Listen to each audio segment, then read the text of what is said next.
Assalamualaikum warahmatullahi wabarakatuh. Bismillahirrahmanirrahim. Alhamdulillahi rabbil alamin. Wassalatu wassalamu ala rasulillah wa ala alihi wa sahbihi wa mawala. Subhanaka la ilma lana illa ma 'allamtana innaka antal alimul hakim. Rabbi syrah li sadri wa yassir li amri wahlul 'uqdatam min lisani yafqahu qawli wa ba'd. Yang mulia Puan Hajah Maryam binti Haji Abdul Aziz merupakan Fawakaf Masjid Al-Amirah Al-Hajah Maryam Kampung Jerudong. Yang mulia Tuan Imam Haji Kamarul Zaman bin Haji Jakar, Pegawai Hal Ehwal Masjid Al-Amirah Al-Hajjah Maryam Kampung Jerudong. Yang mulia Puan Nur Khadijah binti Haji Ismail, penganjur Majelis Agama, penganjur Majelis Ceramah Agama pada malam ini. Yang berbahagia, yang tidak asing lagi di negara Brunei Darussalam, Ustaz Dr. Abdul Samad Batubara selaku penceramah undangan dari negara Republik Indonesia. Yang mulia yang berusaha sama, An-Nafi' Company dan Masjid Al-Amirah Al-Hajjah Maryam Kampung Jerudong. Yang mulia seluruh ahli-ahli jawatan kuasa berbagai peringkat semata-mata untuk menjayakan majlis ceramah pada malam ini. Yang mulia pengiran-pengiran, pihin-pihin, datu-datu, datin-datin, awang-awang, dayang-dayang, para jemaah yang kami muliakan, hadirin dan hadirat yang dirahmati Allah. Alhamdulillah, pertama-tamanya marilah kita sama-sama panjatkan puji dan syukur kehadrat Allah Subhanahu wa taala. Dengan limpah kurnia serta inayahnya kita dapat berkumpul di rumah Allah, khususnya di Masjid Al-Amirah Al-Hajjah Maryam pada malam ini, semata-mata kerana Allah, untuk mendengarkan ceramah daripada Ustaz Dr. Haji Abdul Samad Batubara yang akan membawa tajuk yaitu rahasia salat jemaah di masjid, yaitu satu tajuk rahasia salat berjemaah di masjid. Jadi inilah kesempatan kita untuk mendengarkan intipati ataupun isi-isi yang akan disampaikan oleh Yang Mulia Dr. Ustaz Doktor. Dan bagi memanfaatkan masa kita yang terluang ini, kita akan berikan Yang Mulia Ustaz Doktor Haji Abdul Samad Batubara untuk menyampaikan ceramahnya kurang lebih 1 jam. Untuk itu kita menjemput dan mempersilakan Yang Mulia Ustaz. Bismillahirrahmanirrahim. Assalamualaikum warahmatullahi wabarakatuh. Assalamualaikum warahmatullahi wabarakatuh.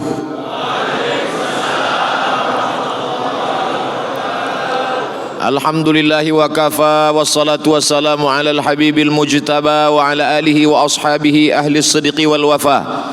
Subhanaka la ilma lana illa ma 'allamtana innaka antal alimul hakim. Rabbi shrah li sadri wa yassir li amri wahlul 'uqdatam min lisani yafqahu qawli. Yang berbahagia Puan Hajah Maryam binti Haji Abdul Aziz, pengiran-pengiran, pehin-pehin, datuk-datuk, datin-datin, muslimin muslimat, insyaallah kita semua dimuliakan Allah Subhanahu wa taala. Idza ammanal imamu fa aminu. Kalau imam mengucapkan amin, maka ikutlah kamu wahai makmum mengucapkan amin. Ghairil maghdubi alaihim waladdallin.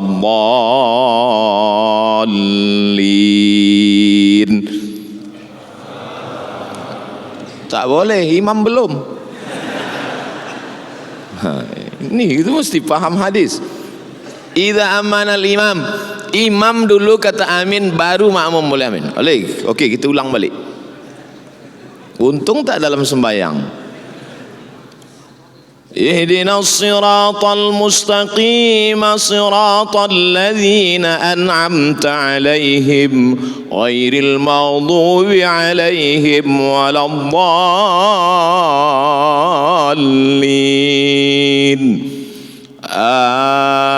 Amin. Itu baru betul. Idza ammanal imam fa aminu. Kalau imam sudah mengatakan amin, barulah makmum ikut mengatakan amin. Man wafaqa ta'minahu, siapa yang lafaz amin dia bersesuaian sejalan dengan lafaz amin malaikat, ghufira lahu ma taqaddama min dzambih, maka diampunkan segala dosa-dosa dia yang telah lalu. Itu hanya diperolehi oleh orang yang solat berjamaah di masjid. Itu rahasia yang pertama. Sekarang banyak makmum ni dua salah dia.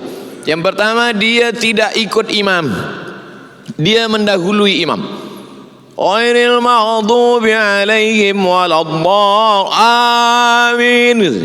Ini namanya makmum Valentino Rossi. Dia nak cepat aja. Yang kedua, dia tak ikut bersama makmum lain. Ghairil maghdubi alaihim waladdallin.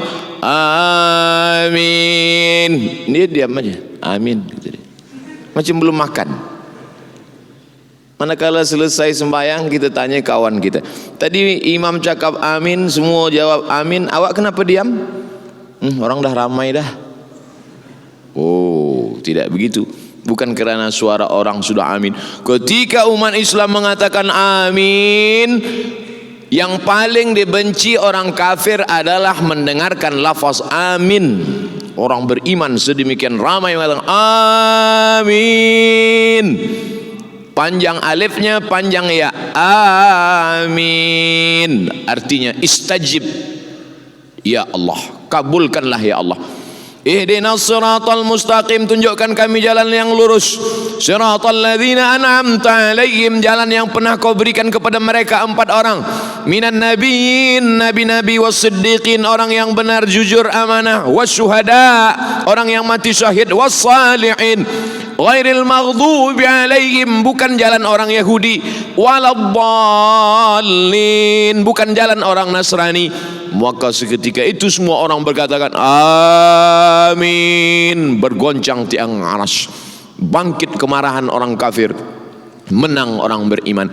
Maka yang selama ini lemah, yang selama ini tak kuat mengatakan amin, selepas ini katakanlah amin. Adapun lafaz yang tak betul, salah. Waladdallin. Amin. Amin, percayalah. Amin, percayalah. Amin, jujur. Maka Nabi Muhammad itu bergelar Al-Amin, jujur. Amin, percayalah. Amin, jujur. Amin, amankanlah. Amin, amankanlah. Yang betul yang keempat, amin, kabulkanlah ya Allah. Kita tak tahu entah dari mulut yang mana doa itu menembus pintu-pintu langit dikabulkan Allah Subhanahu wa taala. Mungkin mulut kita tak dikabulkan Allah sebab banyak makan riba, sebab banyak caci maki, hamun, sumpah serapah, sebab banyak ghibah, menceritakan aib orang lain. Tapi ada dia yang bukan ustaz, yang bukan profesor, yang bukan doktor. Sebab saya baru dapat semalam. Tapi rupanya hati dia bersih, dia selamat daripada riak. Hati dia bersih, tak ada hasad, tak ada dendam, tak ada takbur. Dia manusia biasa. Dia tidak popular. Dia tak ada akaun di youtube.com. Dia tak ada follower di Instagram. tapi hati dia tulus ikhlas. Mungkin sebab mulut dia itulah doa kita dikabulkan Allah. Dia hanya berkata amin.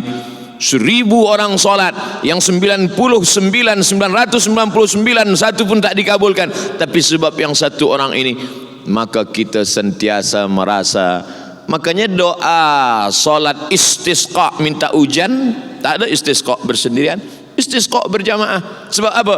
Bila turun hujan, orang tidak menyangka sebab doa sayalah hujan itu turun. Saya sampai hari ini belum pernah jadi imam istisqa. Walaupun beberapa kali jerebu, mereka minta saya tak nak jadi imam. Sebab saya takut bila hujan tak turun, makmum salahkan imam.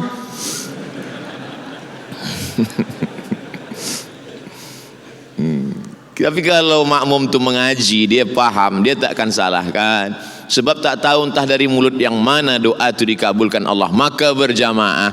Kalau hujan turun, dia tak, oh, sebab saya lah maka hujan ini turun. Cuba kalau bukan saya yang imam, mana turun? Iya kalau turun, kalau tidak. Oleh sebab itu maka ini hikmah yang pertama. Sampai hikmah berapa Ustaz sampaikan malam ini? Saya tak tahu hikmah yang keberapa. 60 minit habis. Sesuai yang tertulis 600 ml. Lepas itu kita jawab soalan 15 minit. Lepas itu kita akan berdoa bersama-sama. Yang kedua, ketika kita solat berjamaah nampak kaki imam, apakah iftirash atau tawarruk? Tawarruk, maaf beribu maaf cakap. Tawarruk rasa-rasanya tak boleh nak dicakapkan, tapi kerana masalah fiqh saya sebut juga. Tawarruk dari kata warik. Warik, maaf kalau silap salah, maknanya punggung, menempelkan ke lantai, maka disebut tawarruk. Yang kedua iftirash. Iftirash dari kata firash. Firash artinya tikar, menjadikan tapak kaki kiri menjadi tikar. Kita tak tahu apa itu duduk iftirash, apa itu duduk tawarruk. Dari mana kita tahu duduk ni duduk iftirash, duduk tawarruk? Dari mata menengok kaki imam. Makmum saf pertama menengok kaki imam. Selama ini dia salah duduk iftirash dan tawarruk, dia betulkan sebab dia tengok kaki imam. Yang saf kedua menengok kaki makmum saf ketiga. Apa pula saf ketiga? Saf kedua menengok kaki makmum saf pertama. Saf ketiga menengok kaki makmum saf kedua. Begitulah terus menerus. Maknanya apa? Dalam solat berjamaah tidak hanya tentang masalah doa amin, tapi juga belajar gerak-gerak solat. Sebab hadis Nabi hanya bercerita tentang kalimat, tapi bagaimana praktiknya nampak mata. Dari Nabi sembahyang ditengok sahabat, sahabat sembahyang dilihat tabi'in, tabi'in sembahyang dilihat tabi'in, tabi'in salat dilihat tabi'in, tabi'in salat dilihat imam mazhab salat dilihat muridnya, sampailah kepada guru-guru kita, sampailah kita sekarang. Mustahil orang yang salat berjamaah itu letak kakinya salah, kerana dia tasalsul birriwayat bisanad, dia tengok dengan kedua matanya sampai kepada Nabi Muhammad sallallahu alaihi. Maka tak boleh orang masuk Islam. Dari mana awak belajar solat masuk Islam?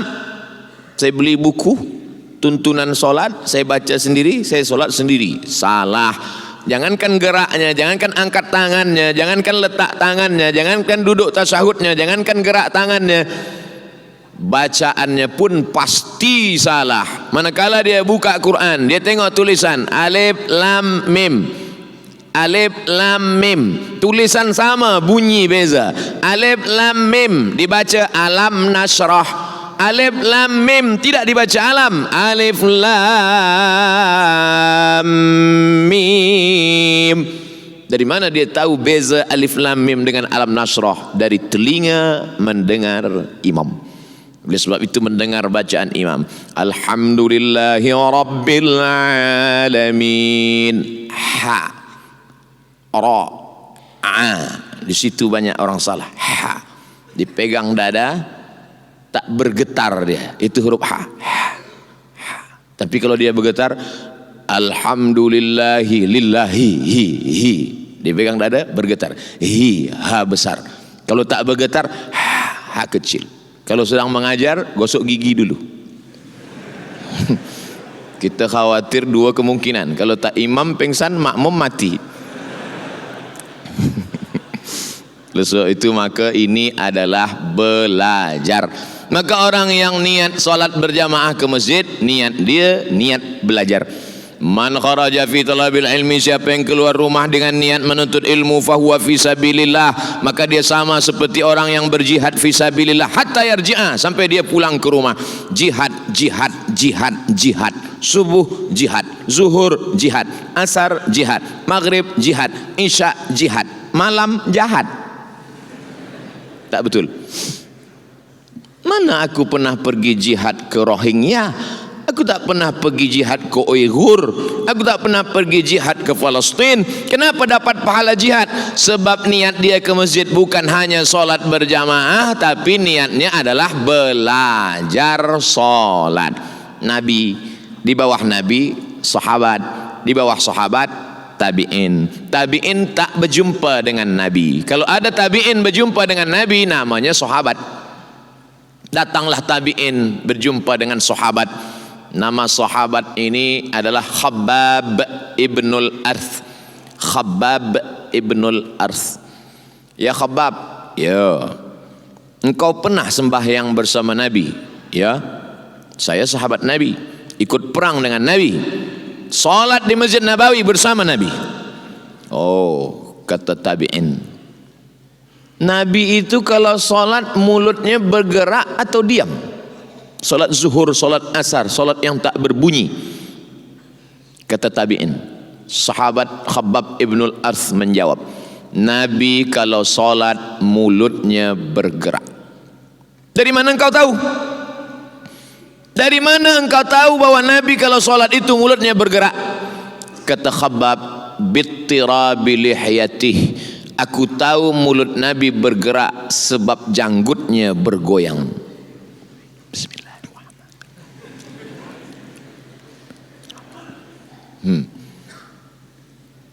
Sebab tidak mungkin janggut bergoyang kecuali ada angin kencang. Tapi rasa-rasanya di Masjid Amirah Hajjah Maryam tak mungkin janggut bergoyang sebab tak ada kipas angin. Dari mana sahabat tahu? Sebab dia nampak janggut bergoyang. Janggut bergoyang sebab tulang dagu bergoyang. Tulang dagu bergoyang sebab mulut melafazkan Bismillahirrahmanirrahim, Alhamdulillahirabbil alamin. Sekarang banyak orang solat mulutnya diam. Udah mulut diam, mata menengok lampu pula.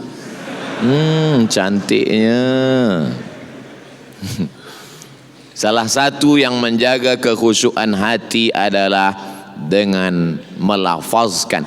Beza antara membaca, dalam bahasa Melayu membaca, tapi dalam bahasa Arab beza antara membaca bergerak mulut dengan tak membaca. Kalau mulut membaca bergerak, Assalamualaikum, namanya qiraah. Tapi kalau baca mulut tak bergerak, mutala'ah. Mutala'ah artinya tala'a yutali'u mutala'ah, mata menengok tapi mulut tak bergerak. Sekarang banyak orang disuruh qiraah tapi yang dia amalkan mutala'ah. Salat bukan mutala'ah tapi qiraah. La salata, tidak sah salat liman lam yaqra' bi Fatihatil Kitab, bagi sesiapa yang tidak qiraah, bukan mutala'ah, bukan mutala'ah tapi qiraah. Makanya orang yang qiraah salat zuhur asarnya pasti lama. Bismillahirrahmanirrahim, wadduha wallaili idza saja. Tapi janganlah dengar macam itu pula. Tapi jangan pula sampai pakai lagu macam qori. Bismillahirrahmanirrahim. Biasa, jangan terlampau cepat, jangan terlampau. Sebab bila kita baca di mulut pasti satu nafas satu ayat. Bismillahirrahmanirrahim, Alhamdulillahirabbil alamin. Tapi kalau tak dibaca di mulut, satu nafas satu Fatihah. Satu nafas 3. Satu nafas tu boleh isinya 3. Iftitah, Fatihah, ayat. Itu namanya Johan. Oleh sebab itu maka solat ini adalah niatnya untuk belajar kepada imam. Kita tengok bagaimana imam mengangkat tangan. Bagaimana imam mengangkat tangan. Allahu Akbar. Allahu Akbar hatta yuhazi uzunaihi, sampai setentang dengan telinga. Allahu Akbar, setentang telinga. Tapi ada pula hadis mengatakan sampai mangkibaihi, sampai bahu. Betul, sebab Nabi banyak kali salat. Mazhab Syafi'i dia ambil sampai telinga. Saya pun ambil sampai telinga. Allahu Akbar. Tapi ada pula orang sampai sebahu. Saya tak salahkan dia, sebab dia mungkin. Tapi bila kita tahu masyarakat ini mazhab Syafi'i, maka kita pakailah riwayat Imam Syafi'i. Sebab kalau kita pakai riwayat lain, nanti itu akan menimbulkan fitnah. Tak boleh masuk jadi imam di masjid ini tetamu siapapun dia, walaupun jubahnya 3 lapis, walaupun sorbannya sebesar entah sebesar apa, tak boleh, kecuali imam itu yang mempersilakan dia. Ustaz Abdul Somad, sebab engkau dah dapat profesor semalam, majulah. Barulah boleh saya maju ke hadapan. Rupanya Abdul Somad yang dulu belajar mazhab Maliki di Maghribi dari tahun 2004 hingga 2006, balik 2007, maka dia bermazhab pakai Maliki Maghribi, dia pakai. Allahu Akbar.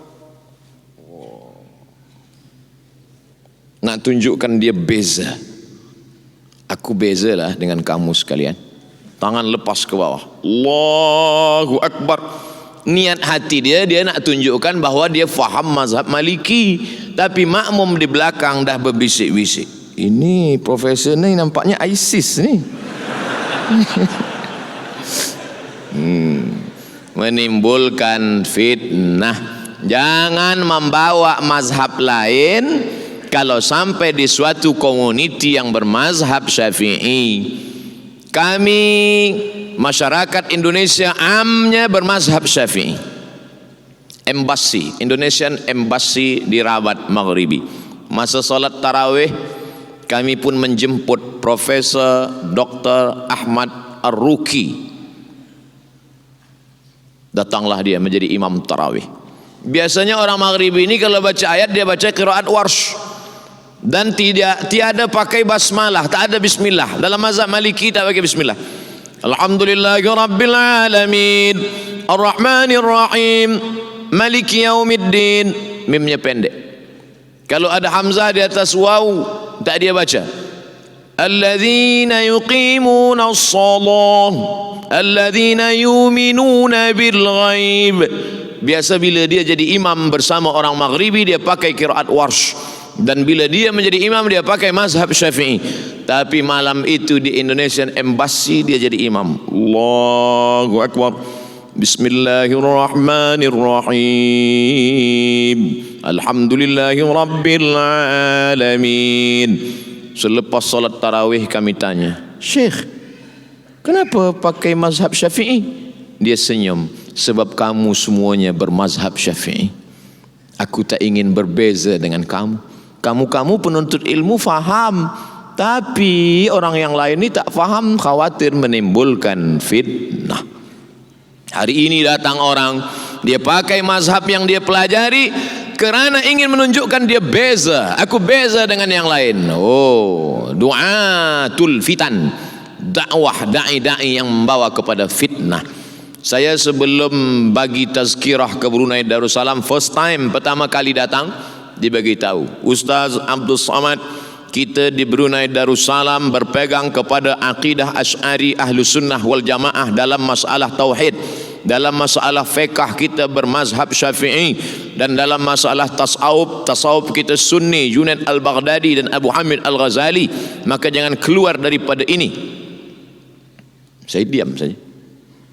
Sebab saya ni memanglah itu. Tapi saya tak jawab. Takkan saya katakan, memanglah aku macam itu. Sebab itu mesti dijaga. Kerajaan mesti menjaga itu. Sebab kata Imam Al-Mawardi dalam kitab Al-Ahkam As-Sultaniyah, hukum hakam kesultanan, fungsi daripada kerajaan gunanya adalah ra'id din wad daulah. Ra'id din, menjaga agama. Jangan sampai orang datang merusakkan akidah Ahlussunnah, merosakkan sehingga muncul kerisauan jamaah, ikhtilaf fiqh, ikhtilaf. Alhamdulillah terjaga akidah Ahlussunnah wal Jamaah. Abul Hasan Al-Asy'ari, fiqh 4 mazhab, Hanafi, Maliki, Syafi'i, Hambali, tapi kita pakai fiqh Syafi'i. Ini semua untuk menjaga umat. Maka dalam sembahyang pun begitu juga. Alhamdulillah imam-imam kita menjaga itu. Ketiga, malaikat selepas solat subuh, selepas solat asar, ditanya oleh Allah Subhanahu wa ta'ala. Allah bertanya bukan karena tak tahu. Orang kalau bertanya biasanya sebab dia tak tahu, tapi Allah nak tanya sebab Allah nak bagi tahu pada sesiapa sahaja yang tak tahu. Kata Allah bertanya kepada malaikat, malaikat, ya. Jadi malaikat ini ada 2, malaikat siang, malaikat malam. Dia pakai sip juga, sip A, sip B.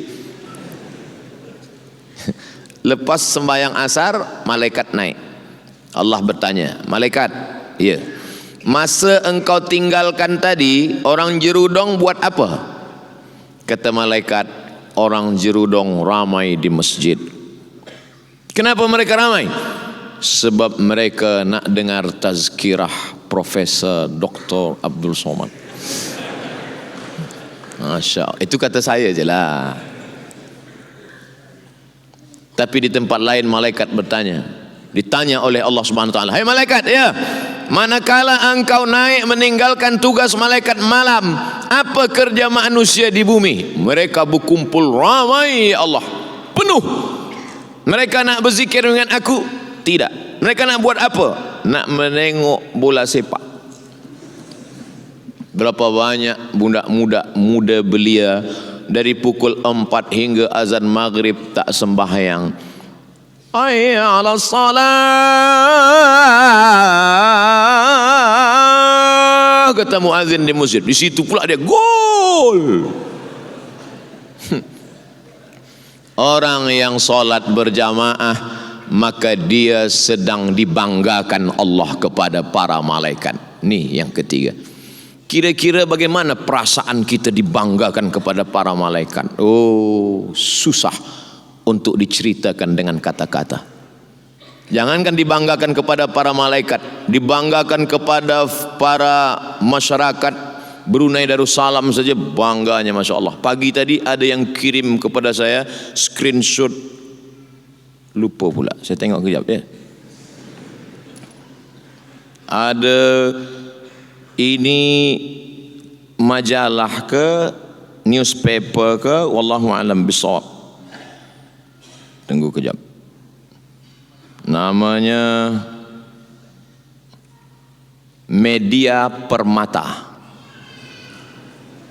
newspaper, tarikh Rabu 29. Tajuknya Pelajar Cemerlang Penyuluh Kegelapan. Gambar paling besar Profesor Dr. Abdul Somad. Bangga, Masya Allah, bangga. Rasa senang dalam hati, Masya Allah, Masya Allah, bangga. Tapi ini bukan dibanggakan kepada manusia. Orang yang solat berjamaah dibanggakan kepada para malaikat Raqib, Atid, Munkar, Nakir, Kiraman, Katibin, Israel, Mikail, Israfil, dan malaikat-malaikat yang tak ada nama disebutkan Allah Ta'ala.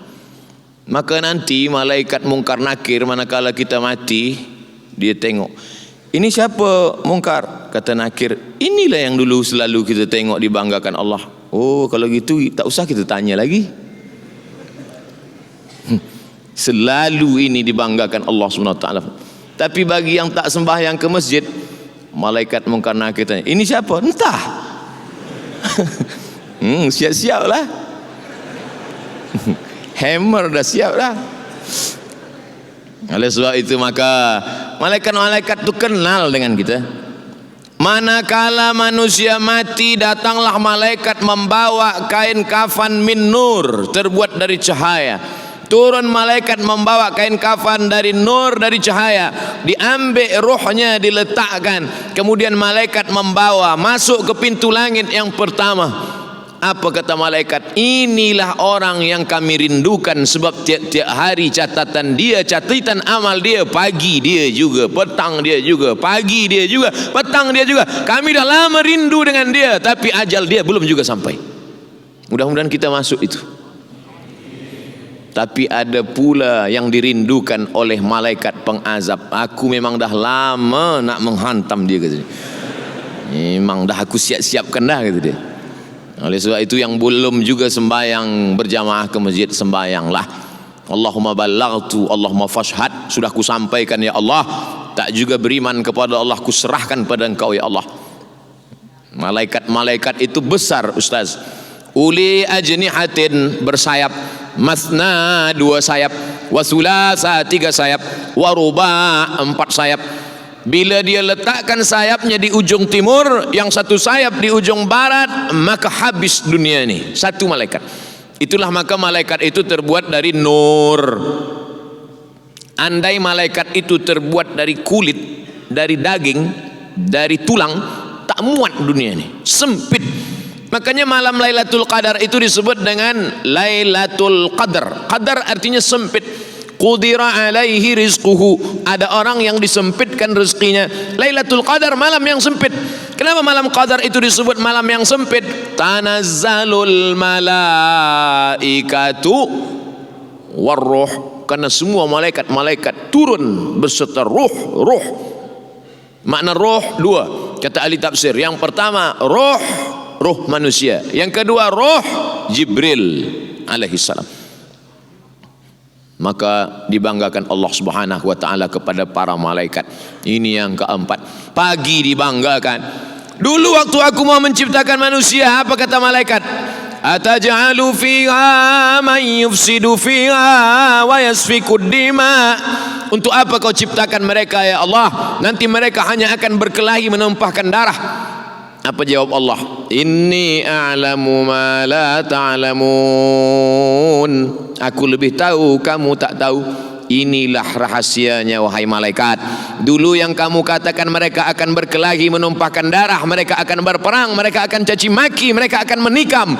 Hari ini kau saksikan mereka bersimpuh di rumahku, mereka berjamaah mengagungkan aku. Maka kita semua malam ini dibanggakan Allah Ta'ala kepada para malaikat. Yang penting istiqamah. Qul amantu billah tsumma istaqim. Masuk yang keempat. Assalamualaikum warahmatullahi. Assalamualaikum warahmatullahi. Kita biasa bersalaman. Assalamualaikum. Assalamualaikum. Kalau sebelum sembahyang tadi dia tiada bersalaman, tadi sebelum sembahyang sebab lambat dia masuk ke dalam shop, tak sempat tengok kiri kanan, Allahu Akbar. Selepas sembahyang baru dia tengok, Datuk, pakcik, sunnah. Sebab dalam hadis, idzal taqal muslimani, kala 2 orang muslim berjumpa, wayal taqiyani, bertatap muka berhadap-hadapan, wayatasafahani, berjabat tangan, illa ghufira lahuma, diampunkan Allah dosa-dosanya. Maka bersalaman pertama kali berjumpa bertatap muka sunnah. Tapi kalau sudah bersalaman sebelum sembahyang jumpa di pintu, sudah bersalaman, selepas sembahyang dia salam lagi, mubah. Bukan kata Abdul Somad, Imam Nawawi dari kalangan mazhab Syafi'i. Kalau sebelum solat dia belum bersalaman, selepas solat dia bersalaman, sunnah.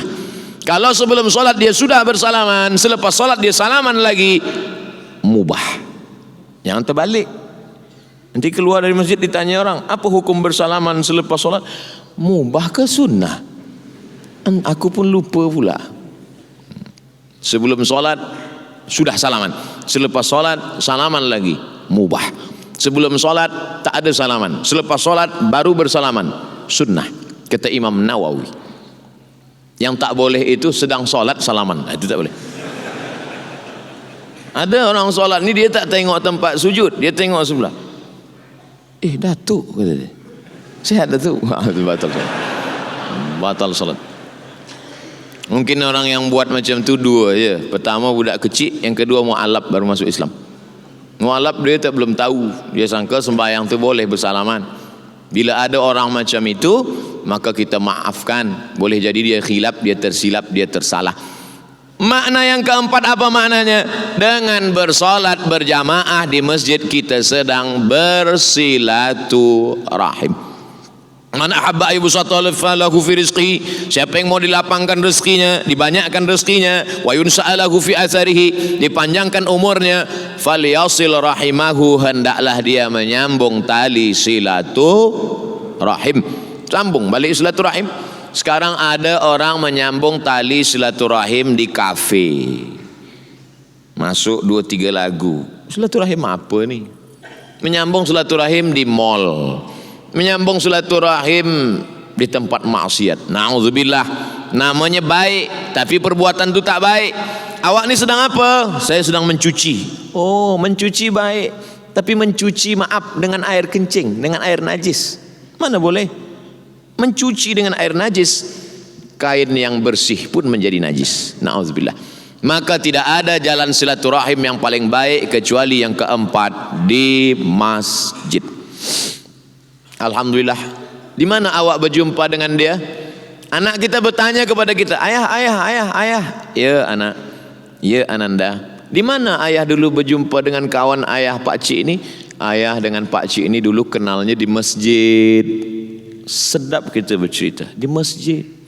Malu kadang seorang ayah bercerita kepada anak, ayah, ya, ayah kenal Pak Cik di mana? Kami dulu sama-sama mabuk. La ilaha illallah. Wal'iyadzubillah. Tapi tak apalah, dulu mabuk, selepas tu hijrah, taubat, baik juga. Illa man taba, siapa yang taubat, wa amana, beriman dengan baik, wa amila amalan salihah, beramal saleh. Saya dari tadi tengok ke arah jamaah sana, satu pun tak ada menengok saya. Saya sempat sakit hati juga sikit. Kenapa jamaah ni nak tengok ke sini? Rupanya ada gambar lebih besar dan lebih handsome di sana. Hai. Masya Allah, tabarakallah. Oleh sebab itu maka dengan menengok muka, menengok wajah, kita tahu dari tatapan matanya, dari tatapan mata jendela jiwa. Jiwa ni dari matanya kita tahu. Ustaz Abdul Somad, ya, saya tengok mata Ustaz. Kenapa? Mengantuk lah. Saya tengok Ustaz ni kurang rehat lah, kata jamaah. Oleh sebab itu maka kita mesti banyak-banyak bersilaturahim. Kadang kita ni lemah, letih, tak ada semangat. Tapi bila orang datang ramai, bangkit semangat kita. Banyaklah jamaah bila nengok saya sebelum bagi tazkirah, dia bisik ke telinga saya, Ustaz sehat ke? Sanggup bagi tazkirah? Dalam hati saya, tengok aje lah nanti. Ini bukan kuasa kita, ini bukan kekuatan kita, ini adalah kekuatan orang banyak. Yang akan aku sampaikan ini kalam Allah, firman Allah. Yang akan ku sampaikan ini sabda Rasulullah SAW. Yang akan aku jumpai ini adalah hamba-hamba Allah. Tempat aku berpijak bumi Allah. Maka apa yang menghalangi aku untuk menyampaikan itu semua? La haula wala quwata illa billah. Ini bumi Allah. Tapi walaupun begitu kita tetap ikut aturan perundang-undangan internasional. Ini memang bumi Allah, tapi masuk tetap bawa pasport. Jangan nanti orang datang dari luar, Malaysia, Indonesia, datang dari Thailand, ditanya mana pasport? Ini bumi Allah. Mana boleh? Ya, bacakan pula ayat, lillahi ma fis samawati wa ma fil ard. Langit dan bumi punya Allah. Mesti faham. Kita hidup di dunia. Dunia ni ada aturan, ada perundang-undangan, ada international law. Kita ikuti itu. Nah, ini semua kebaikan-kebaikan, banyak-banyak bersilaturahim. Kenapa kita tengok orang sakit? Sebab orang sakit ni sedang down, sedang lesu, sedang letih, sedang takut, sedang cemas. Datanglah kita menengok dia. Saya pernah tengok orang yang sudah tua, lama sakit, terbaring di rumah sakit. Tapi manakala saya datang, saya ajak dia bercerita tentang kaherah. Umur dia mungkin 50, 60, 70. Tapi dia dulu belajar kaherah. Saya datang, saya tanya, Ustaz, macam mana dulu kaherah? Dia bercerita, dulu masa saya di kaherah, saya kenal sini, bangkit semangat dia. Isteri anak dia pun heran. Ayah sihat balik. Selama ini dia terbaring saja di rumah sakit, di hospital. Selepas itu dia balik terbaring di bilik. Tapi selepas kami datang menengok, melawat dia, dia bangkit semangat. Dia duduk di bilik tetamu, cerita sampai akhirnya kami balik. Artinya apa? Dengan bersilaturahim akan membangkitkan semangat. Makanya kita cerita dengan orang sakit itu, Ustaz Abdul Somad, ya, kata doktor saya ni tak lama lagi matilah Ustaz. Jangan takut, doktor tu nak mati, sehat. Maka kita menengok orang sakit ni, kita bangkitkan semangat dia. Bila kita silaturahim ni, kita bangkitkan spirit hidup dia. Jangan kita pula menakut-nakuti dia. Pak Cik, saya tengok kalau macam ni rasanya tak sampai hari Jumaat. Macam mana? Oleh sebab itu maka kita bangkitkan semangat. Begitu juga dengan solat berjamaah. Assalamualaikum warahmatullahi wabarakatuh. Assalamualaikum warahmatullahi wabarakatuh. Sehat, alhamdulillah. Saya mungkin sihat ini sebab banyak berjumpa dengan orang, macam-macam orang saya jumpa, bentuk macam-macam. Assalamualaikum Ustaz. Waalaikumsalam. Macam-macam cara salam. Ada begini, ada begini, ada begini, ada pula begini, lepas tu begini. Macam-macam manusia saya jumpa. Yang penting dia doakan kita, saling mendoakan. Ustaz Abdul Somad, doakan saya ya. Doakan juga saya. Doa berdoa. Kita tak tahu entah dari mulut yang mana doa ini mengguncang tiang aras, menembus pintu-pintu langit. Ustaz Abdul Somad, doakan saya. Ustaz Abdul menangis, dia meleleh air mata. Ustaz Abdul Somad, bila nanti engkau masuk ke dalam surga, kau tak tengok aku, cari aku di neraka ya. Awak kenapa yakin betul masuk neraka? Kita mesti yakin masuk surga. Semua umat Muhammad SAW pasti masuk surga. Tak perlu diaminkan, sebab bukan doa. Nabi berkata, man qala la ilaha illallah Muhammadur Rasulullah dakhalal jannah. Adapun tuan-puan yang mengaminkan tadi, dia mengaminkan ingin supaya diri dia masuk surga, terus saja masuk surga. Semua jamaah masjid Jerudong masuk ke dalam surga. Tiba-tiba dia tengok, mana kawan aku dulu? Kenapa dia tak datang?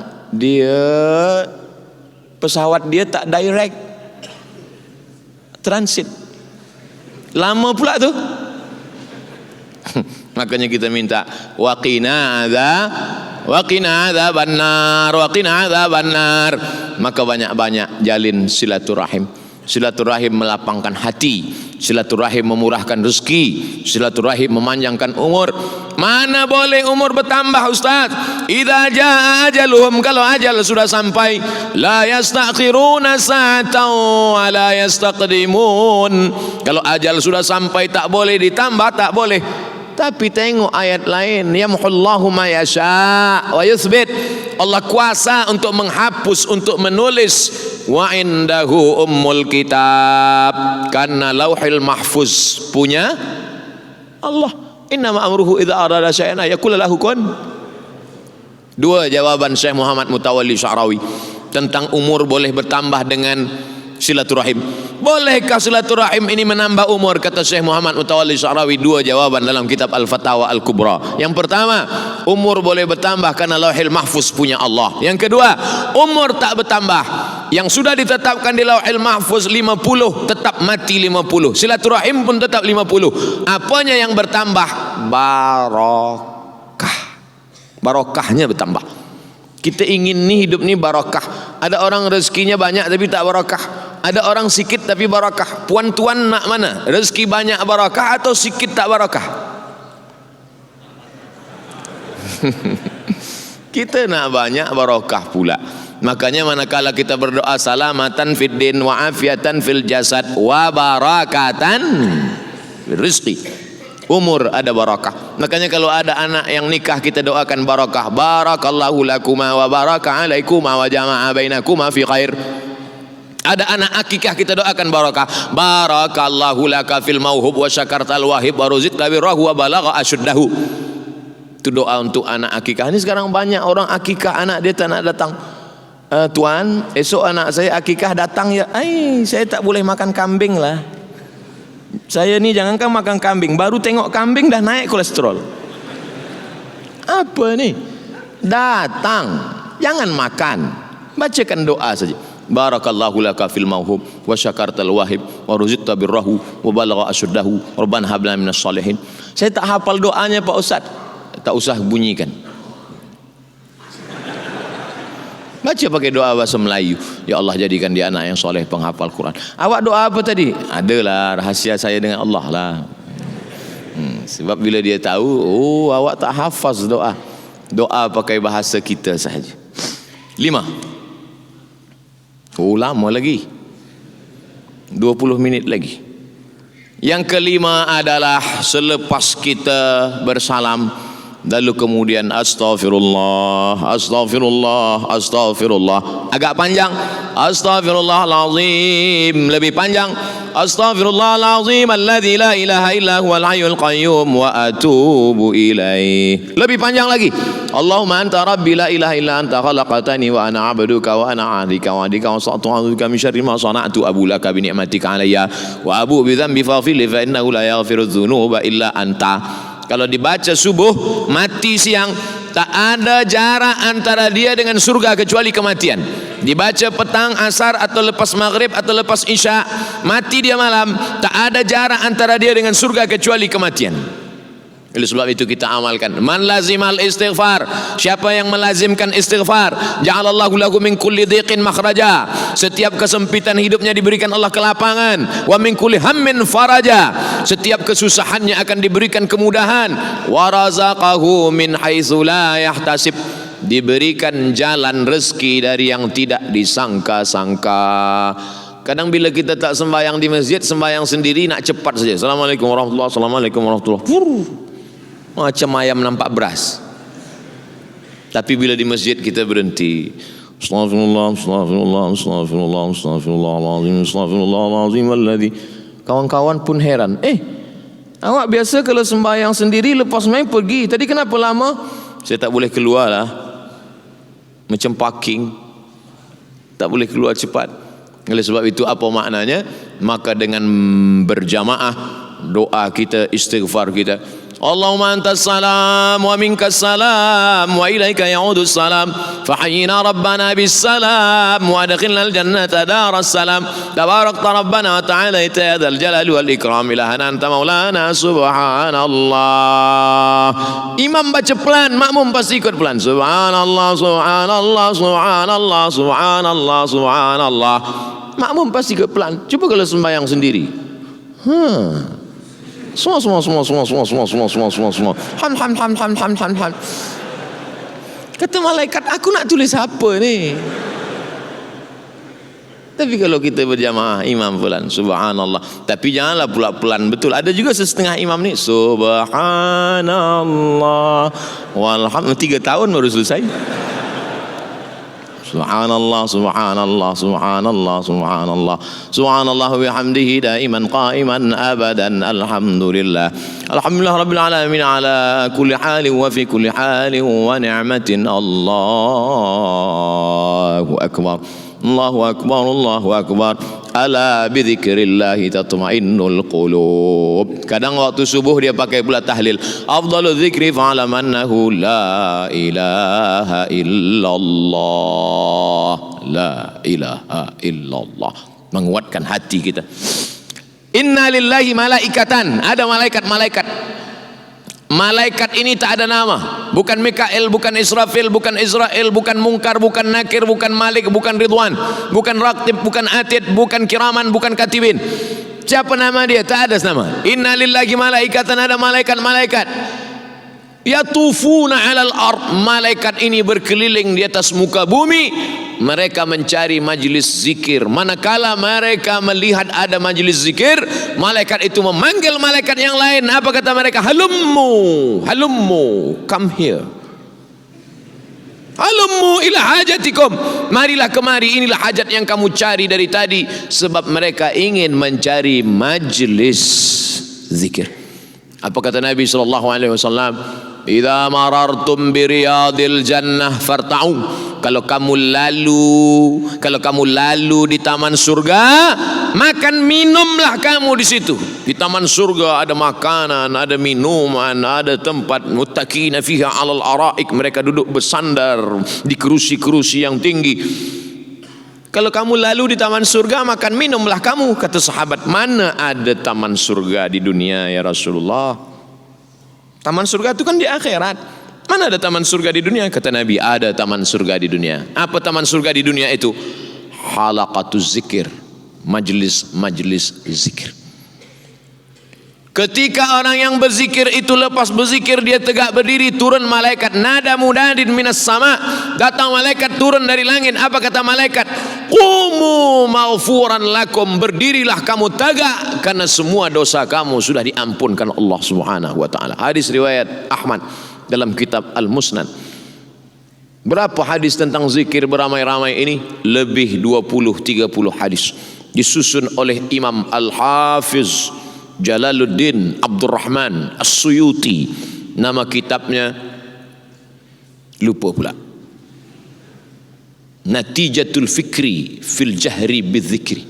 Nama kitabnya Natijatul Fikri fil Jahri Bidzikri, tentang hadis-hadis zikir jahar bersama-sama. Sekarang banyak orang tak nak berzikir. Dia zikir nak senyap-senyap. Apa zikir senyap-senyap? Sahabat Nabi sampai mendengar zikir di luar. Nama sahabat Nabi Abdullah bin Abbas. Abdullah bin Abbas, kata Abdullah bin Abbas, kunna fi ahdin Nabi sallallahu alaihi wasallam. Kami pada masa Nabi hidup, kami tahu salat di Masjid Nabawi sudah selesai. Dari mana engkau tahu wahai Abdullah bin Abbas? Masa itu dia masih budak-budak kecil lagi, dia di luar. Aku tahu salat sudah selesai kerana aku mendengar suara takbir di dalam masjid. Dia di dalam Masjid Nabawi. Masa itu belum ada mikrofon lagi. Cuba kita tes macam mana bunyi takbir kalau tak pakai mikrofon. Allahu Akbar, Allahu Akbar, Allahu Akbar. Begitulah bunyi mereka bertakbir dulu. Bukan pelan-pelan. Tapi saya tetap tak salahkan juga bila ada orang berzikir pelan. Mungkin dia sedang tak sedap hati. Yang pula dia, ini kawan ni berzikir pelan, kita kuat, kita nak ejek dia, Allahu Akbar. Mungkin dia nak pelan, kita kuat, Allahu Akbar, Allahu Akbar. Kata Syekh Abdul Wahab Sya'rani, berzikir itu sampai bergoncang dari ujung rambut sampai ke ujung kaki. La ilaha illallah, la ilaha illallah. Zikir kuat, mengusir hantu setan, semua lari mendengar zikir.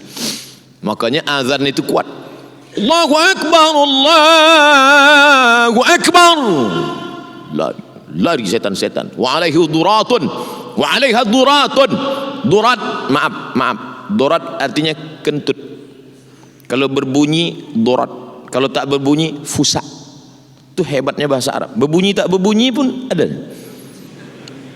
Tapi tak ada bahasa Arab berbau tak berbau, tak ada. Hebat bahasa Arab. Saya tengok-tengok dalam bahasa Indonesia, bahasa Melayu sama je, nak berbunyi tak berbunyi sama. Wa alaihi duratun, manakala takbir kumandang setan lari sampai dia lari terkentut-kentut. Begitulah hebatnya. Maka kita pun kuat. Maka kalau ada orang mengatakan berzikir dengan Allah itu pelan, ni ayatnya. Wadhkur rabbaka fi nafsika, berzikirlah engkau menyebut nama Allah dalam dirimu. Fi nafsika, dalam dirimu, jangan kuat-kuat,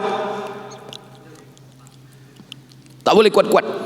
Ayat ini dijelaskan oleh Imam As-Suyuti dalam kitab Al-Hawi lil Fatawi. Apa kata Imam Suyuti? 3 jawaban. Yang pertama, baca ayat sebelumnya. Wa idza quri'al Qur'an, fastami'u lahu wa ansitu. Kalau ada orang baca Quran, dengar baik-baik, diam. La'allakum turhamun. Mudah-mudahan kamu dapat rahmat. Selepas itu baru baca ayat ini. Wa'kur rabbaka fi nafsika. Sebutlah nama Tuhanmu dalam dirimu diam-diam. Makna dua ayat ini, kalau ada orang baca Quran, kita tak boleh zikir kuatku. Itu kata Imam Suyuti. Ada qari baca Quran.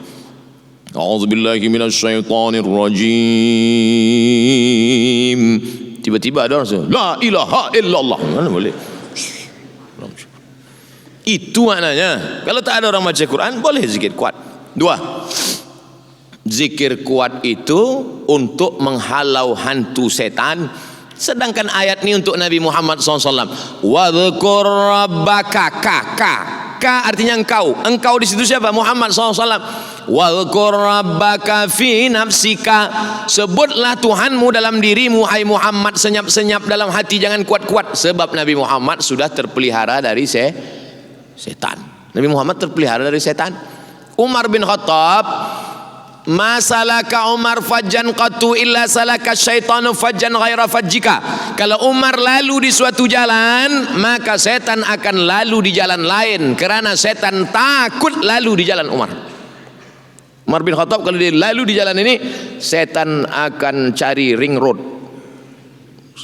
Bukan macam kita bersama-sama dengan setan. Maka menghalau setan itu dengan zikir yang kuat. Yang ketiga, bahwa ayat ini turunnya di Makkah. Ayat yang turun di Makkah sebelum hijrah, Makkiyah. Ayat yang turun selepas hijrah, Madaniyah. Ayat yang turun Makkiyah maknanya tak boleh zikir kuat di Makkah. Sebab kalau zikir kuat di Makkah ditangkap Abu Jahal, Abu Lahab, Abu Sufyan dan abu-abu lainnya. Di Brunei Darussalam kalau kita zikir kuat, ada Abu Lahab datang? Tak ada. Itulah dalil-dalilnya kenapa selepas sembahyang subhanallah, alhamdulillah, Allahu akbar. 5. Keenam, qad ujibat da'watukuma. Doa kamu berdua dikabulkan Allah. Doa kamu berdua dikabulkan Allah. Siapa yang berdoa? Siapa yang mengaminkan? Yang berdoa Nabi Musa alaihi salam, yang mengaminkan Nabi Harun.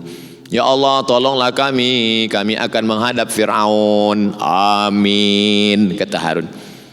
Itulah mengapa imam berdoa, makmum mengaminkan. Allahumma inna nas'aluka salamatan fid din. Amin. Wa afiatan fil jasad. Amin. Wa ziyadatan fil ilmi. Amin. Wa barakatan fil rizqi. Amin. Sekarang banyak orang selepas sembahyang dia tak berdoa lagi. Assalamualaikum balik. Awak kenapa tak berdoa? Doa yang lama pun belum kabul, Ustaz.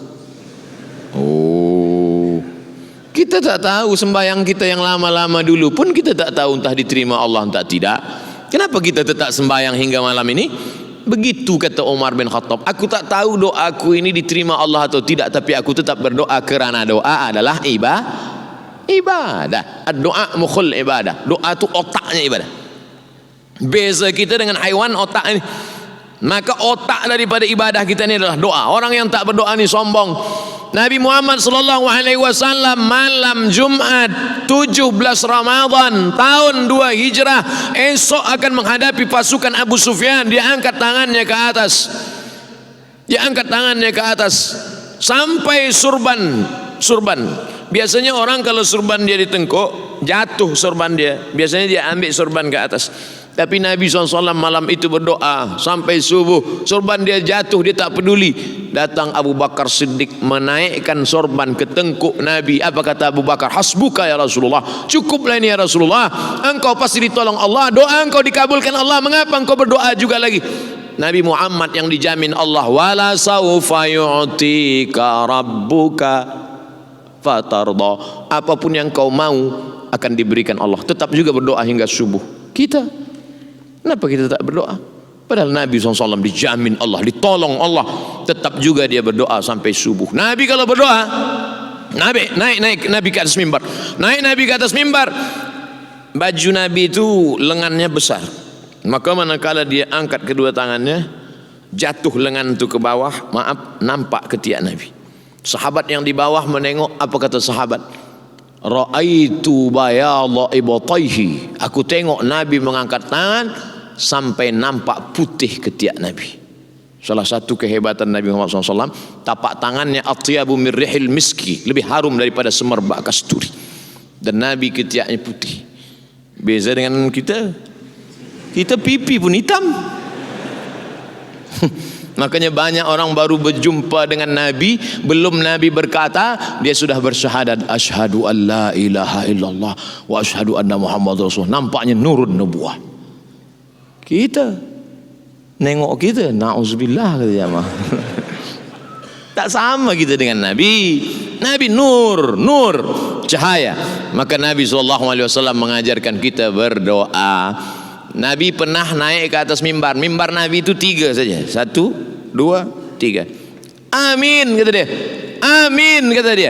Amin kata dia. Sahabat heran, apa ni ya Rasulullah? Amin, amin, amin 3 kali. Amin, amin, amin. Kata Nabi, aku mendengar, kamu tak mendengar. Aku memandang, kamu tak memandang. Apa yang kau dengar? Apa yang kau pandang? Tadi Jibril datang. Jibril baca 3 doa. Bu'dan liman adraka Ramadan falam yughfarlah. Celaka orang yang jumpa dengan Ramadan tapi doanya tak dikabulkan Allah, dosanya tak diampunkan Allah. Amin. Jibril berdoa, Nabi mengaminkan. Bu'dan liman adraka walidahul kibara ahaduma aw kilahuma falam yudkhilahul jannah. Celaka orang yang jumpa dengan ibu bapanya sampai tua tapi dia tak berbakti hingga dia tak masuk surga. Amin. Jibril berdoa, Nabi mengaminkan. Bu'dan liman dzukirta wa lam yusalli alaika. Celaka orang yang manakala disebut namamu tapi dia tak berselawat kepadamu. Amin. Makanya bila disebut nama dia, semua jamaah berselawat, Allahumma salli ala sayyidina Muhammad wa ala alihi wa sahbihi wa barik wa sallim. Apa maknanya? Nabi Harun mengaminkan doa Musa, Nabi Muhammad mengaminkan doa Jibril, maka mengaminkan doa imam adalah sunnah. Imam berdoa, aminkan. Ustaz, saya tak aminkan doa imam. Kenapa? Saya tak dengar. Imam biasanya berdoa, kita dengar. Saya beberapa kali sembahyang di Brunei Darussalam, saya dengar imam. Allahumma afina fi jasadina, Allahumma afina fi baladina, Allahumma aslimna, Allahumma sallimna wa sallimil muslimin, Allahumma ansur ikhwanana al-mujahidin fi Falastin. Maka kita aminkan. Lalu kemudian dia tutup pula dengan Al-Fatihah. Membaca Al-Fatihah sebelum berdoa, di tengah doa, di ujung doa, itu adalah salah satu bentuk wasilah. Ya ayyuhalladzina amanu taqullah. Hai orang yang beriman, takutlah kepada Allah. Wabtaghu ilaihil wasilah. Bertawassullah kamu dengan wasilah. Kita tak mungkin terus saja kepada Allah, mesti kita ada wasilah. Apa wasilah kita? Wasilah kita dengan membaca Al-Fatihah. Hadisnya sahih dalam Sahih Bukhari. 3 orang masuk ke dalam gua. 3 orang masuk ke dalam gua. Turun hujan, dia duduk. Datang batu menutup pintu gua. Kata yang satu, ya Allah, bukakanlah pintu gua ini berkat sedekahku. Terbuka. Yang satu lagi, ya Allah, bukakan pintu gua ini kerana aku pernah berbakti kepada ayah dan bundaku. Terbuka. Ya Allah, bukakanlah pintu gua ini sebab aku pernah, maaf, diajak berzina tapi aku tolak. Terbuka. Itulah dalil boleh bertawassul dengan amal soleh. Maka kita bertawassul dengan membaca Al-Fatihah. Bagian dari tawassul. Itulah 6 rahasia yang tersembunyi di balik keutamaan fadilah salat berjamaah. Kalau ada ustaz lain yang menyampaikan 10, 15, berarti ilmu dia lebih banyak daripada Abdul Somad. Mudah-mudahan yang saya sampaikan malam ini bermanfaat buat saya, buat kita semua, menjadi bekal untuk menghadap Allah Subhanahu wa taala. Amin ya rabbal alamin. Alhamdulillah, begitulah intipati ataupun isi ceramah yang telah disampaikan oleh Yang Mulia Ustaz Dr. Haji Abdul Samad Batubara. Moga-moga apa yang telah disampaikan akan memberikan manfaat kepada kita. Dan kita selepas ini ada setengah jam untuk sisi soal jawab yang sudah kita terpulanglah kepada Ustaz. dalam setengah jam ini adakah dapat mampu menjawab, mungkin ada 11 soalan, yang mana yang dapat ya Ustaz. Jadi sebelum saya membacakan soalan-soalan yang telah pun dicatatkan kepada saya, sebelum itu saya telah didatangi oleh beberapa teman yang minta ajukan soalan kepada Yang Mulia Ustaz Doktor. Iaitu saya menggunakan dengan cara saya sendiri Ustaz, apa yang saya sampaikan oleh teman ini. Dia ada masalah mengenai dengan salat yang kakinya tidak dapat dilipat atau tidak dapat duduk iftiras ataupun duduk antara dua sujud. Jadi dia menggunakan duduk di kursi. Jadi masalah yang menjadi kerunsingan dia ialah, saya banyak melihat di masjid ataupun beberapa buah masjid, cara sembahyang duduk di masjid ini berbagai-bagai cara. Bahkan saya melihat di YouTube Ustaz pun berbagai-bagai cara yang imam tunjukkan cara berlainan dalam masjid ini lain, dalam masjid sana lain, mengikut ceramah lain. Jadi dia minta Ustaz untuk pencerahan yang mana sebetulnya menurut sunnah ahli wal jemaah bagi duduk di atas kursi bagi orang yang tidak mampu sujud. Silakan Ustaz. Kaedah dalam fiqh ad-darurat tubihul mahzurat. Darurat, emergensi membolehkan yang mahzurat. Kalau kita dalam keadaan normal, dalam keadaan sihat, tegak berdiri. Tapi kalau dalam keadaan sakit, kita boleh solat duduk. Bahkan Nabi manakala dia sudah tua, badannya sudah besar, sudah berat, solat sunatnya pun duduk. Solat sunat duduk. Kaki yang tak boleh ditekuk, maka dari awal takbiratul ihramnya tegak. Bukan duduk dari awal, tegak di awal. Masa awal tu tegak. Allahu Akbar. Letak kerusi, kaki kerusi itu di awal, kaki kerusi di awal sajadah, di pangkal sajadah. Bukan kaki orang yang sakit itu di pangkal sajadah. Kaki kerusi itu di pangkal sajadah. Maka dia agak maju ke hadapan sedikit. Dia agak maju sedikit. Jadi kaki kerusi itu yang di sajadah. Banyak juga saya tengok dia salah, dia tegak di pangkal sajadah, kaki kerusi dia di sana, yang belakang mengamuk. Balik dari situ bertambah sakit. Dia maju, kaki kerusi di pangkal sajadah, dia tegak. Ghairil maghdubi alaihim waladdallin. Amin. Bismillahirrahmanirrahim. Qul huwallahu ahadunillahus samad. Kaki kerusi di pangkal sajadah. Ini pangkal sajadah. Lepas itu dia tegak. Qul huwallahu ahadun illahus samadu lam yalid wa lam yulad wa lam yakul lahu kufuwan ahad. Rukuk. Kalau boleh rukuk, rukuklah. Kalau tak boleh rukuk sebab mula sakit, duduk. Allahu Akbar. Sami Allahu liman hamidah. Sujud. Allahu Akbar. Lebih rendah lagi sikit. Kalau tuan puan nanti pergi umrah di Makkah, ada masjid Sulaiman bin Abdul Karim Ar-Rajihi. Masjid itu dia bina untuk mengenang almarhumah emak dia, Aisyah Ar-Rajihi. Maka di situ di hadapan ini dibuat ada kerusi, panjang kerusi. Dulu masa saya belajar di Kaherah, itu di sop awal, sop pertama kiri kerusi, kanan kerusi. Sop kedua kiri kerusi, kanan kerusi. 2017 saya ke Kaherah, sop 1, sop 2 sudah tak ada kerusi lagi. Rupanya kerusi makin banyak di belakang. Orang makin banyak sakit kaki. Artinya apa? Orang sakit tetap ke masjid, badannya sakit, jiwanya sehat sebab dia menengok orang. Jangan orang tua kita yang sudah sakit, ayah, mak sakit di rumah aja lah, tunggu malaikat maut datang.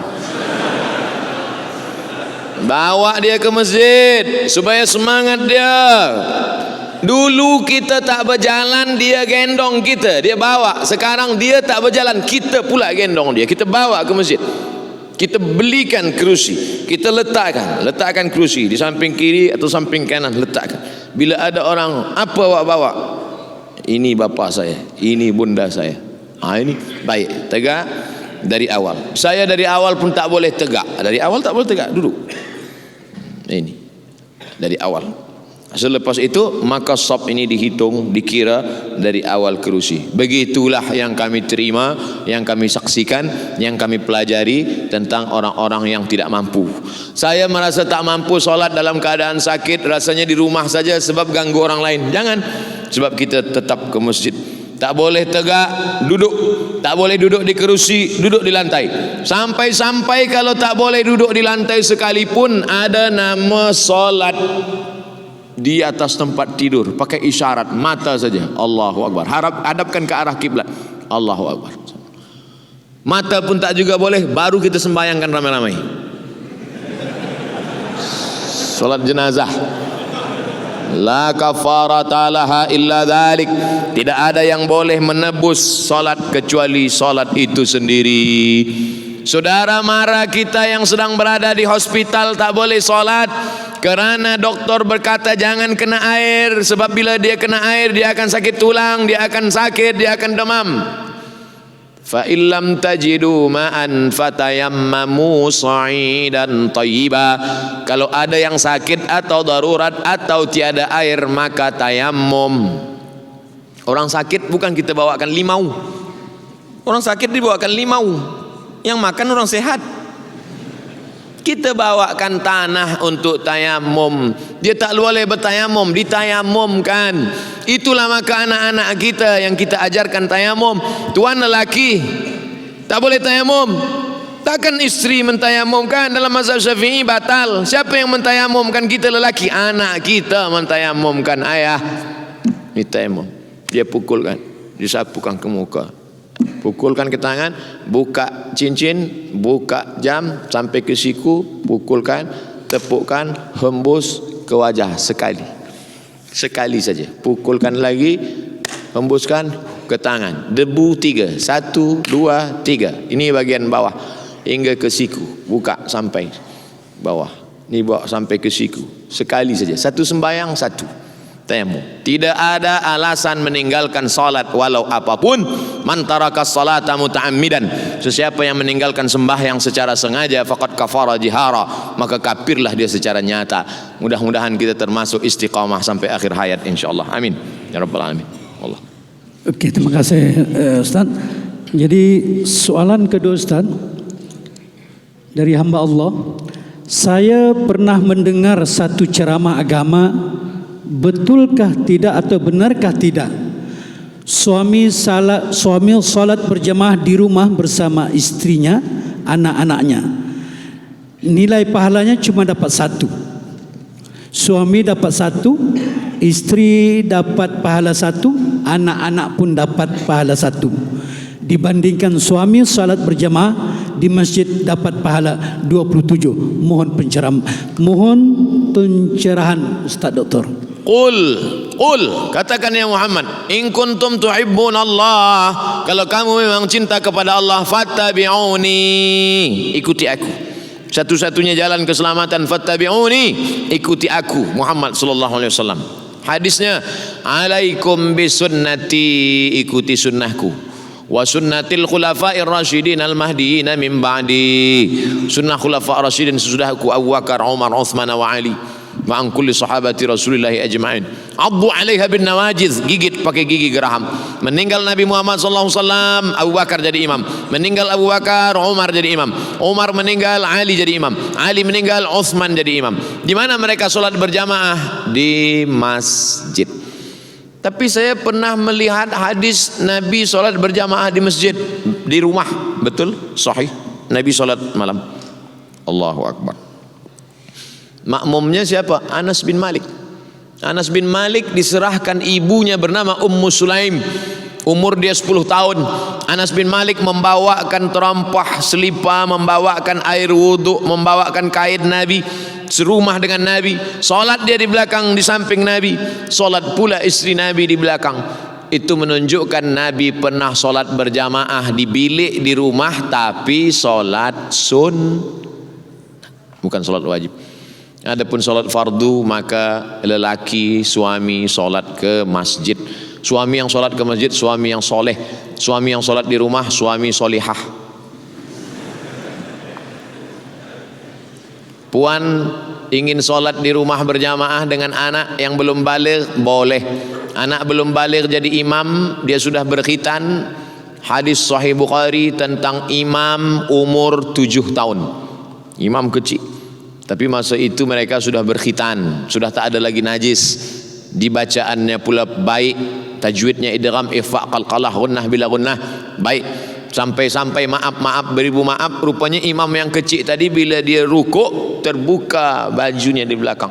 Lalu kemudian kata sahabat di belakang, tak adakah kain untuk menutup bagian belakang imam kita ini? Budak kecil, memang dia kecil tapi hafalan dia banyak. Yang dia kecil, hafazan Quran dia banyak.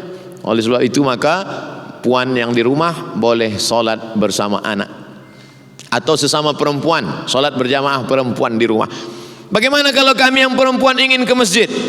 Ada yang mengatakan perempuan salat di rumah, sebab perempuan yang salat di dalam kamar bilik lebih baik lagi, di dalam rumah lebih baik lagi, di dalam kamar bilik kecil lebih baik lagi. Semakin kecil semakin terpelihara lebih baik. Hadisnya sahih. Tapi tengok juga hadis yang lain. Nabi kalau meluruskan kata sab, kata Nabi, sebaik-baik sab lelaki di depan, sebaik-baik saf perempuan di belakang. Cuba tengok, khairu sufufir rijal, sebaik-baik saf lelaki di depan, sebaik-baik saf perempuan di belakang. Apa makna cakap Nabi? Saf lelaki di depan, saf perempuan di belakang. Maknanya ada perempuan di belakang. Kalau tak ada perempuan di belakang, pasti kata Nabi, sebaik-baik saf lelaki di depan, yang perempuan pergi balik. Makanya sampai hari ini pintu masuk Masjid Nabawi Babus Salam, keluar dan masuk dari Babus Salam, keluar Babul Baqi. Di belakang Babul Baqi Babu Jibril, di belakang Babu Jibril Babun Nisa. Babun Nisa ini bukan sekarang. Babun Nisa sudah ada masa zaman Umar bin Khattab. Zaman Umar bin Khattab bila ada lelaki masuk dari Babun Nisa ditangkap, dicambuk, sebab dia sudah ikhtilat, bercampur dengan perempuan. Maknanya apa? Ada perempuan solat tapi tetap menjaga menutup aurat, tidak tabarruj, la tabarrujna tabarrujal jahiliyatil ula, tidak bersuara dengan suara. Kadang di beberapa masjid tempat perempuan ini ditutup dengan kain, tutup, perempuan tak nampak, tapi suara dia kedengar. Kadang kita pula takut masuk kita ke masjid, ki. Tetaplah jaga suara, jangan bergurau dalam masjid, menjaga ibadah. Maka perempuan solat berjamaah boleh dengan syarat-syarat yang ketat. Wallahu a'lam bishawab.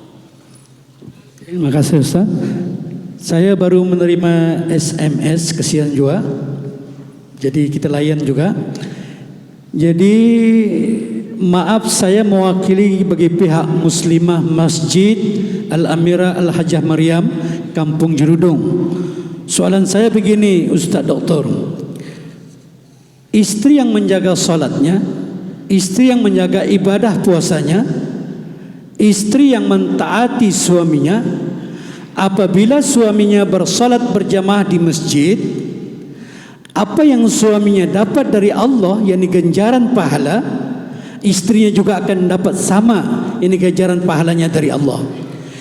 Persoalannya begini Ustaz Doktor, apakah benar kami yang bergelar istri ini akan dapat ganjaran pahala yang sama tanpa berkurang sedikit pun apabila suami salat di masjid?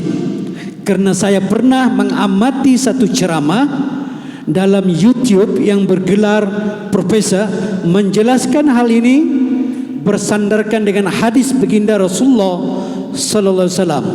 Mohon pencerahan Ustaz Doktor.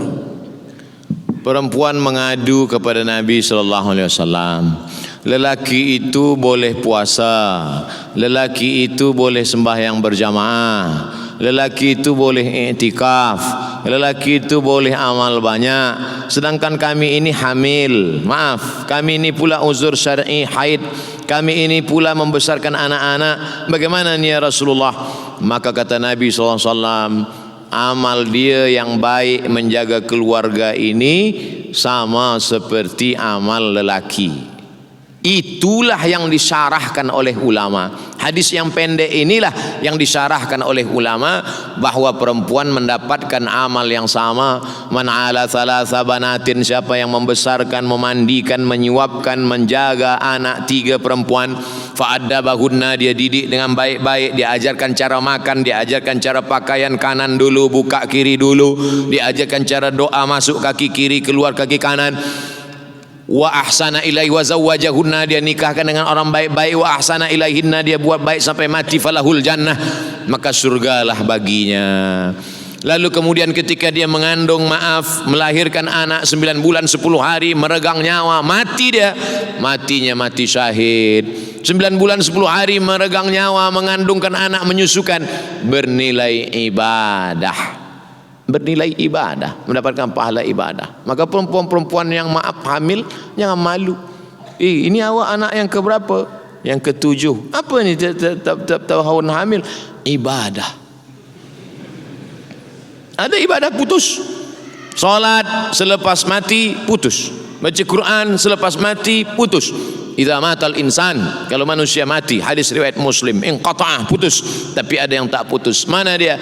Waladun salihun, anak yang soleh, yang terjaga di tengah malam berkata, Rabbi firli wali walidayya warhamhuma kama rabbayani saghira. Husnu taba'ulil mar'ati li zawjiha, husnu taba'ulil mar'ati li zawjiha, perempuan yang baik menjaga keluarganya, kehormatan suaminya, maka dia sama mendapatkan pahala kebaikan-kebaikan.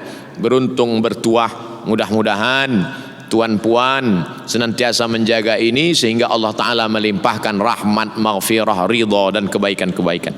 Amin ya rabbal alamin. Soalan seterusnya, Ustaz. Assalamualaikum Prof.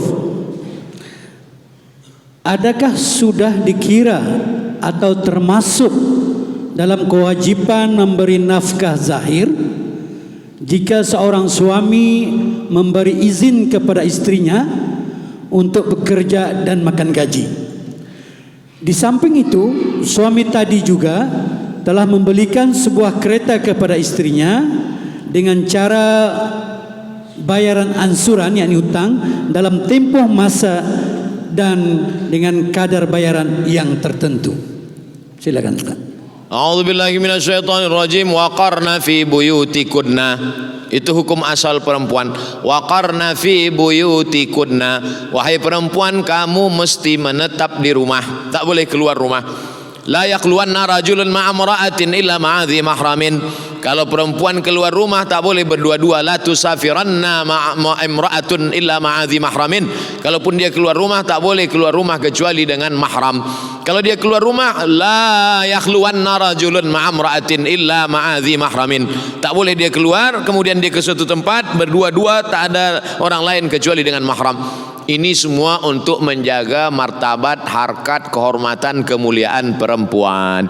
Karena Islam ini datang menjaga akal, menjaga diri, menjaga kehormatan, hifzul mal, hifzul aql, hifzul arad, hifzul nafs, ini semua menjaga.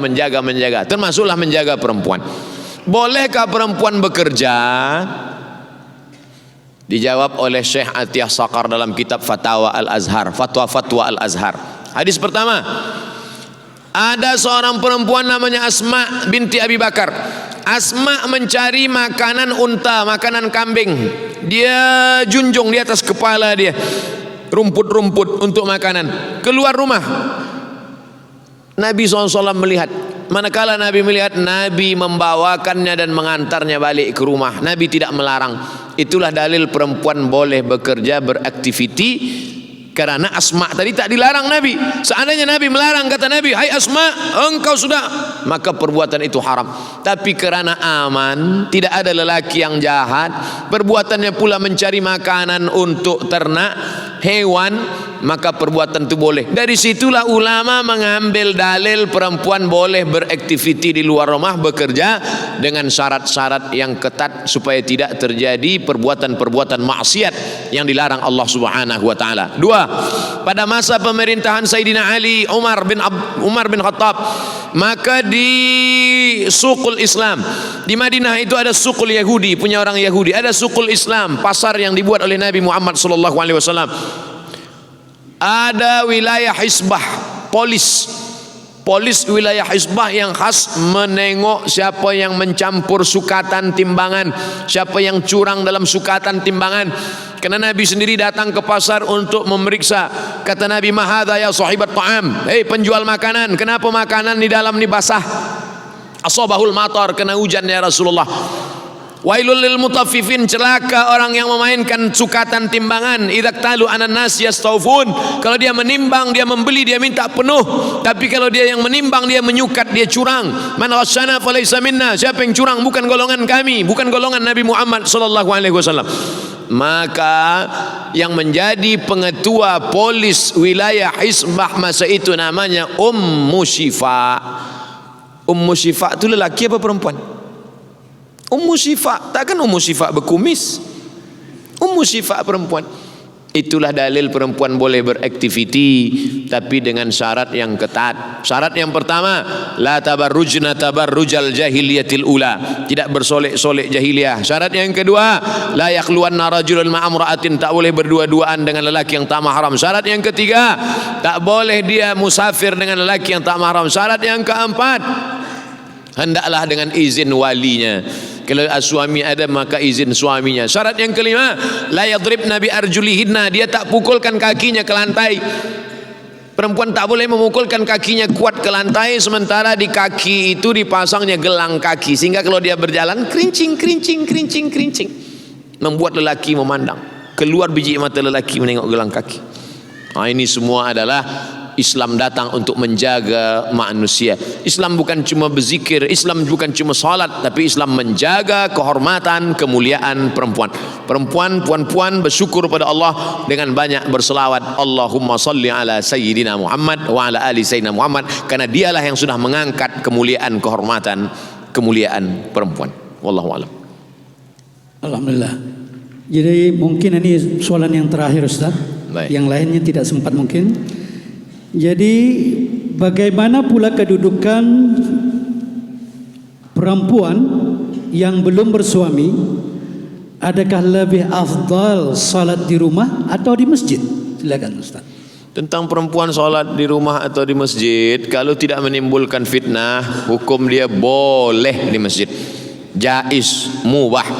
Tapi kalau menimbulkan fitnah, elok dia salat di rumah. Menimbulkan fitnah, perempuan elok solat di rumah.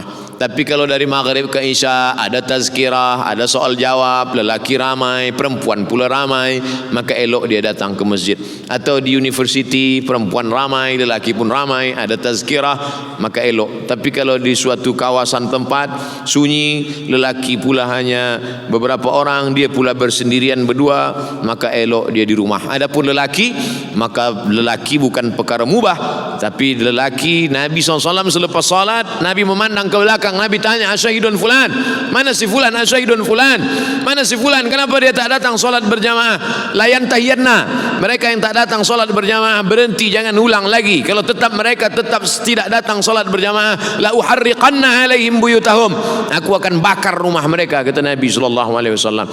Lalu kemudian turun pula ayat, Nabi menjadi imam pada perang namanya salat khauf. Salat khauf, Nabi tetap menjadi imam. Pada saat perang, genteng, nyawa di ujung tanduk, datang musuh mau membunuh, memanah, menombak, maka tetap ada salat namanya salat khauf. Salat khauf disusun dua barisan.